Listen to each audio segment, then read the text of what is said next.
Magandang umaga po. Kape muna tayo. Kagigising na po na yung lingkod. Kahapon po, rest din na yung lingkod. Nagpunta po ko ng San Nicolas, Bulacan dahil namatay po yung dati ko pong kasamahan sa work kong pinanggalingan. Helper ko po siya noon. Babae po yun, babae. Yung asawa niya nandoon, nag-iingay po.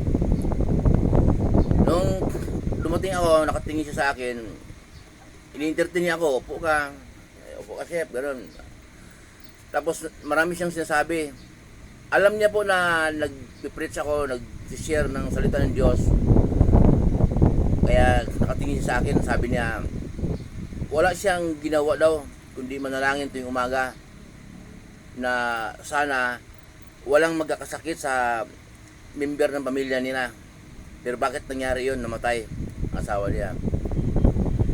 Ang dahil po yung sinabi, parang ang punto nun parang sinisipan niya ang Diyos.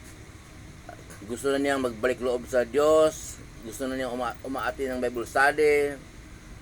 Pero dahil sa nangyari na yun, parang nanghihina siya sa kanyang pananampalataya. Hindi po ako nagsalita basta-basta. Sumitsimpo po ako dahil sa sitwasyon yun, siya yung namatayan, siya yung malungkot.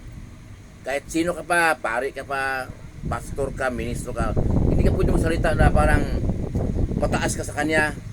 O hindi ka pwede magsalita na parang sa salita mo, akala mo matalino ka, ma-under mo siya. Hindi. Kasi nga, siya yung namatayan siya eh.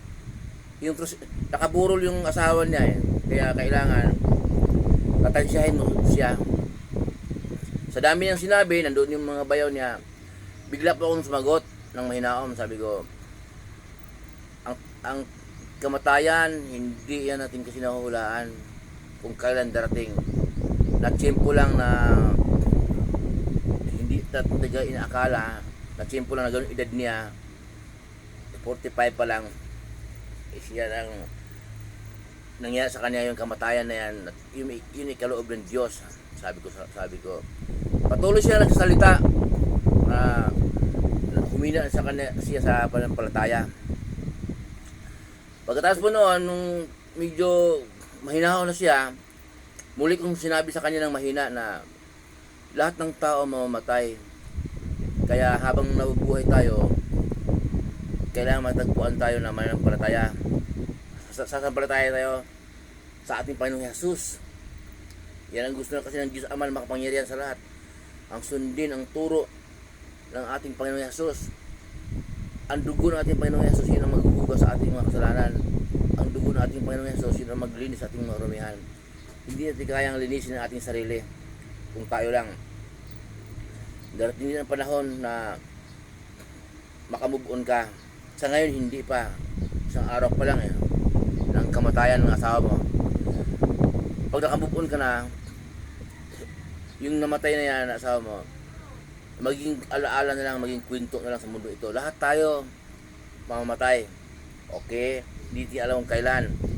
Tayong lahat ay ang ating pamilya na maiiwan, masaktan, malulungkot. Pero makamove on din yun. Kahit sino bang maglupasay sa namatayan, nasaksihan ko, makamove on yun. Ilang taon, o buwan, o ilang buwan ba, o ilang taon.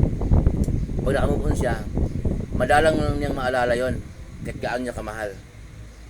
Okay? Tapos yung namatay na yon, magiging kwento na lang sa mundong ito. Kaya mangyayari sa ating lahat yon, mangyayari at mangyayari sa ayaw sa gusto. Tapos sumagot yung bayaw po niya na katabi niya, tama, lahat tayo mamatay.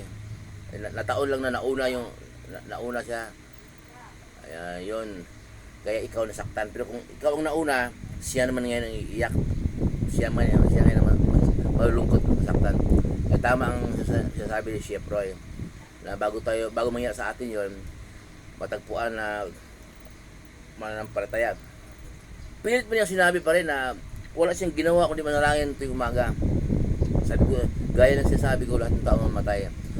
Kaya lang tayo nasaktan dahil hindi alam kasi kung ngayon ba siya mamamatay. Sa edad ng 45. Kaya okay, naintindihan kita sa ganitong sitwasyon, malungkot ka, pero tandaan mo yan, darating din ang araw na makamove on ka at yung asawa mo yan na nakaburol ngayon, maging kwento na lang, maging alaala na lang. Ganun yun. Muli po yung lingkod, si Chef Roy, magandang umaga po muli. Pagpapalain po tayo ng Diyos.